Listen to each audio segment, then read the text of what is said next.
Bismillahirrahmanirrahim. Assalamualaikum warahmatullahi wabarakatuh. Alhamdulillahilladzi an'ama alaina bi anwa'in ni'am. Salatu wassalamu ala asyrafil anam sayyidina Muhammadin sayyidil arabi wal ajam wa ala alihi wa sahbihi wa man tabi'ahum ila yaumi yafnal alam amma ba'd. Faqad qala Allah ta'ala fi kitabihil karim wa huwa asdaqul qailin.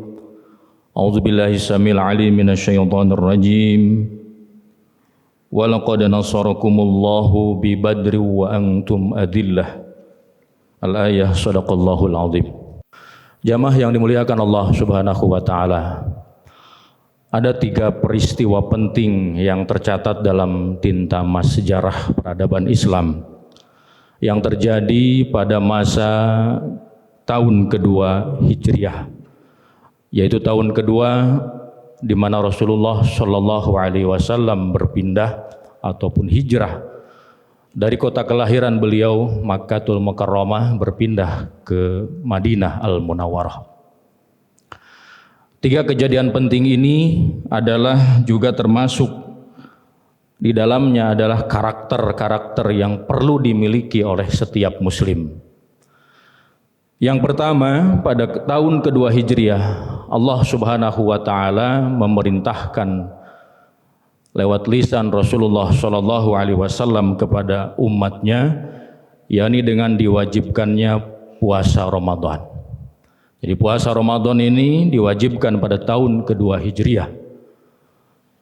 Ibadah puasa Ramadan ini dengan diturunkannya perintah Allah mengenai ayat puasa yang sudah sama-sama kita hafal bersama, ayat daripada perintah ibadah puasa Ramadan ini sejatinya adalah ibadah di mana kita diperintahkan oleh Allah Subhanahu wa taala untuk menaklukkan hawa nafsu kita.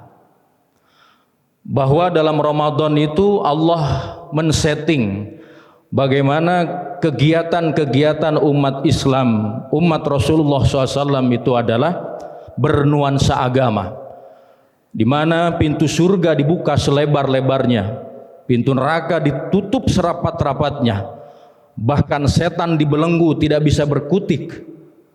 Pada saat itulah bagaimana kita bergelut, bagaimana kita berjuang dengan apa yang ada dalam diri kita. Apa itu? Kita berjuang menundukkan hawa nafsu kita. Jadi bukan berarti ketika setan dibelenggu kita terbebas, lalu kemudian nikmat beribadah. Bukan begitu faktanya. Karena fakta yang terjadi masih banyak, dan juga kita berjuang untuk datang ke tempat ini bukan sesuatu yang gampang. Betul nggak Pak? Setelah seharian kita berpuasa, kemudian kita makan, yang timbul itu bukan semangat, tapi yang timbul apa? Ngantuk. Seperti itu. Kalau kita tidak berjuang, ya, tidak berjuang bagaimana kita menundukkan hawa nafsu kita, maka posisi kita bukan di sini saat ini. Tapi kita duduk di sofa yang empuk, menonton TV, ya, sambil bersantai-santai, tidak mungkin kita ada di sini. Tapi kita berupaya menundukkan hawa nafsu kita untuk hadir di tempat ini, melaksanakan qiyam Ramadan, memakmurkan mengisi daripada ibadah Ramadan, karena kita tahu bahwa dalam diri kita ada hawa nafsu yang harus kita taklukkan. Allah menciptakan hewan, mereka hidup untuk makan. Cukup dengan dia makan, setelah itu dia memberikan ataupun menuntaskan daripada hawa nafsunya, nafsu syahwatnya, maka beranaklah dia. Setelah itu selesai. Tidak ada beban bagi mereka untuk beribadah. Maka jangan ajak hewan-hewan untuk beribadah, nggak ada kewajiban buat mereka untuk ibadah. Kemudian Allah ciptakan malaikat yang tidak mempunyai hawa nafsu. Mereka tunduk kepada Allah. Ketika Allah perintahkan untuk mereka bersujud, maka sampai kapanpun malaikat akan bersujud. Tidak akan pernah ada malaikat yang mengeluh kecapean karena diperintahkan bersujud. Kenapa? Karena mereka tidak mempunyai nafsu. Nah, manusia berada di antara keduanya. Allah berikan nafsu untuk kita. Orang yang mengikuti hawa nafsunya, bagaimana mengajak kepada keburukan, maka kecenderungannya akan seperti hewan. Hidupnya hanya memikirkan makan dan syahwat saja. Setelah itu selesai. Gak ada tuntutan bagi dirinya untuk beribadah kepada Allah. Kemudian bagi manusia yang bisa mengendalikan hawa nafsunya, dia bisa mencapai level seperti malaikat. Bahkan Allah menyampaikan ketika manusia bisa mengendalikan hawa nafsunya, dia akan lebih mulia daripada malaikat. Kenapa? Karena dia bisa menundukkan daripada hawa nafsunya. Maka puasa inilah latihan bagi kita untuk menundukkan bagaimana kita bisa mengendalikan hawa nafsu kita. Nafsu itu tidak bisa dibunuh. Nafsu itu tidak bisa dihilangkan. Yang bisa adalah dikendalikan. Kemudian kita belajar dengan puasa ini adalah bagaimana menundukkan hawa nafsu kita. Itu yang pertama. Yang kedua, tahun kedua Hijriah ini adalah bagaimana ada proses perpindahan kiblat. Awalnya pada perintah solat, diperintahkan solat, yaitu awalnya Allah memerintahkan solat menghadap kepada Masjidil Aqsa. Yang ada di mana, Pak? Di Palestina. Kemudian saat itu dengan niat bagaimana Rasulullah berdakwah kepada orang-orang yang ada di Madinah saat itu, kafir-kafir, Yahudi-Yahudi yang ada di Madinah, supaya mereka terenyuh mau mengikuti ajaran Nabi Muhammad. Ketika kiblatnya pun sama seperti yang mereka lakukan, yaitu di Masjidil Aqsa. Tapi rupanya dakwah tidak gampang. Mereka tidak mau beribadah dan tidak mau masuk agama Islam. Apa yang terjadi? Mereka mengolok-ngolok ajaran Nabi Muhammad. Mereka mengatakan bahwa ajaran Nabi Muhammad adalah plagiat, niru, nyontek kepada agama-agama mereka. Kemudian para sahabat mengadu kepada Rasulullah, "Ya Rasulullah, bagaimana ini ya Rasulullah? Kita diejek." Mereka mengatakan bahwa agama Nabi Muhammad itu adalah contekan dari agama sebelumnya. Ketika mereka beribadah menghadap kepada Masjidil Aqsa, Rasulullah kemudian dalam satu riwayat dikatakan itu adalah sholat zuhur, dalam satu riwayat yang lain dikatakan itu adalah sholat asar.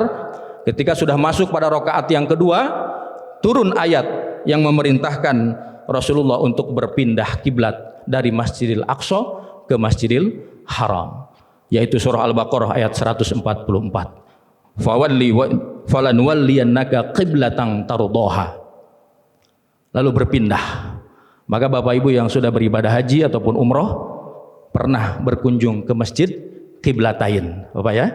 Itu masjid sejarah ketika bagaimana Rasulullah dalam satu sholat sedang menghadap ke Masjidil Aqsa, kemudian turun wahyu, lalu beralih haluan 180 derajat berpindah menghadap kepada Masjidil Haram. Nama masjidnya Masjid Qiblatain, artinya kiblat dua, karena waktu itu sholat terjadi dua kali kiblat. Itu sejarahnya. Apa yang menjadikan sejarah bagi kita bahwa umat Islam punya identitas. Rasulullah tidak mau agama ini sama dengan agama sebelumnya. Maka Rasulullah banyak menyelisihi ibadah-ibadah yang sebelumnya sudah dilakukan oleh agama-agama Yahudi.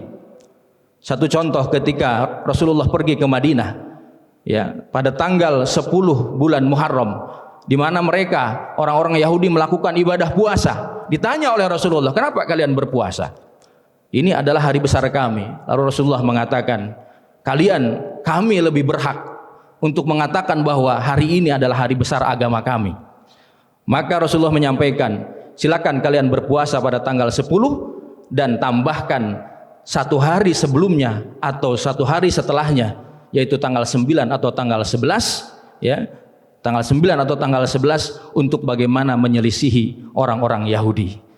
Jadi Rasulullah menyelisihi, dan ini adalah prinsip. Tidak boleh kita mengekor dalam hal urusan agama dan urusan kehidupan yang sudah ada aturan dalam Islam.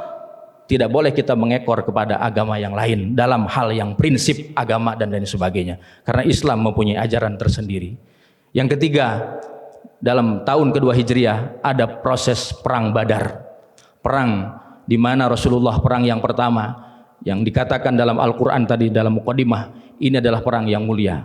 Sahabat-sahabat yang ikut di dalamnya adalah sahabat yang mulia, yang diampuni dosanya, dan para malaikat turun bagaimana untuk membela agamanya. Sahabat yang terpilih pada perang Badar ini menunjukkan bahwa Ramadan adalah bulan berjuang, bukan bulan bermalas-malasan.